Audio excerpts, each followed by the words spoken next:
Hey everybody, welcome back to my channel. My name is Svenja and here on YouTube I talk all about knitting, and today I want to share all about my newest finished object, the Cabled Cardigan by Irene Lin.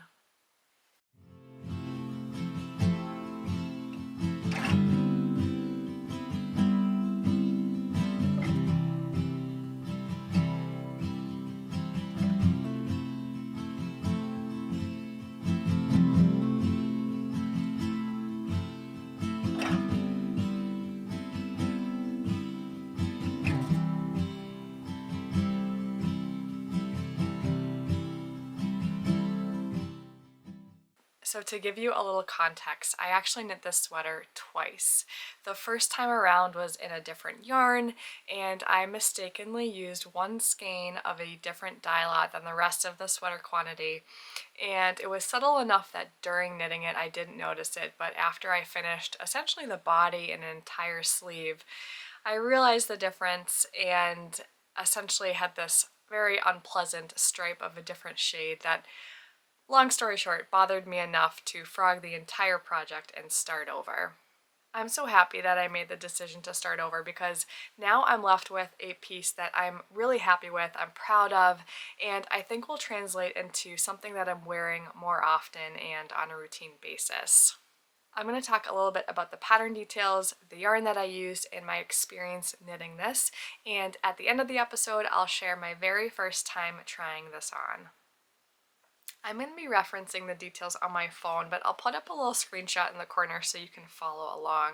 So I'm on Ravelry.com. This is where I found the pattern and purchased it from. Again, it's called the Cabled Cardigan by Irene Lin.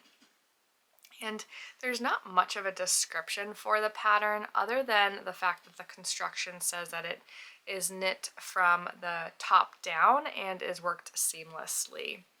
There are 4 sizes, small, medium, large, and 2L, and it calls for an Aran weight yarn to be knit on US size 9 needles for a gauge of 16 stitches by 23 rows. It's available in English and in Chinese.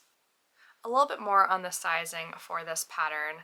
Like I said, there are 4 different sizes, and that's spanning the bust sizes from 101 centimeters to 121 centimeters, and that is, I believe, including the recommended positive ease of about 15 to 20 centimeters. So again, the pattern is knit top down and flat, and it follows a very basic construction that has you knit from the collar down to where you separate for sleeves.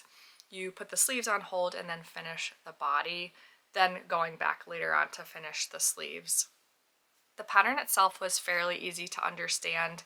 There were actually a few diagrams along the way to help depict what direction you were knitting, especially when starting the collar in the back, which was, aside from the cables, probably the most challenging part.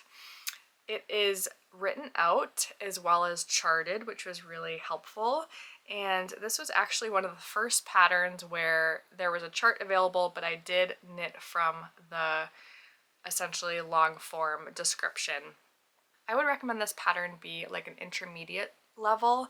I think if you have some basic experience knitting, purling, increasing, decreasing, as well as some basic cable experience, I think you could knit it.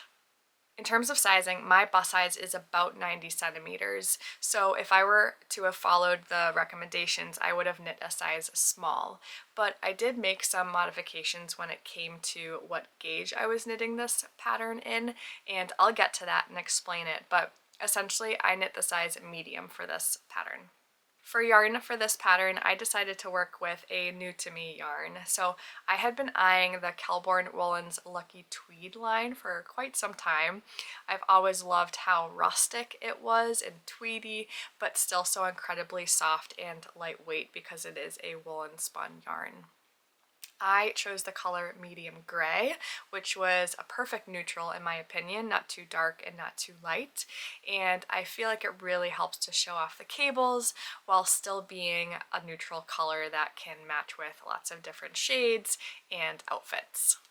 I'm at gauge with a US size 8 needle, but after blocking my swatch, which grew quite a bit, I didn't love how loosely knit the fabric was. So I made the decision to size down again, which didn't quite meet gauge. It was a little bit under, but I loved what the finished fabric felt like.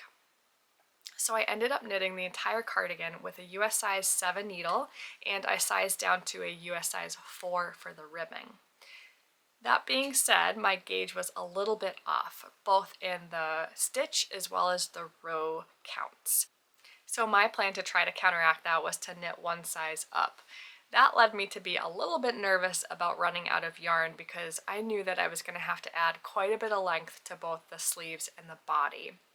And the way the pattern is written is that you knit essentially until you split for sleeves, you put the sleeves on hold, finish the body, and then the sleeves.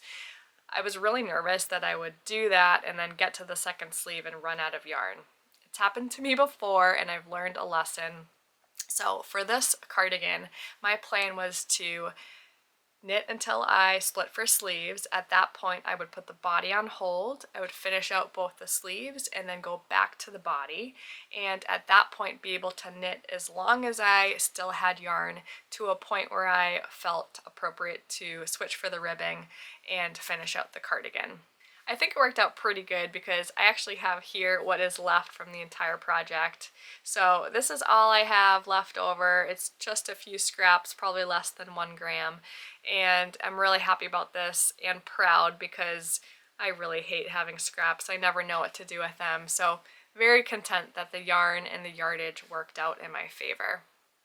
To speak to my experience a little bit making this sweater, when I take into account the fact that I knit this twice, frogged an entire project and started over, this probably took me somewhere between, I'd say 7 to 9 months, which to date is the longest lasting knit project I have had. With this in mind, I'm so proud of myself for sticking with it and really working through a lot of obstacles along the way, from dye lot disasters to some gauge issues, and like I said, I'm left with something that I'm really proud of and happy with, and really think that this will add to my hand knit wardrobe and be something that I wear for many years to come.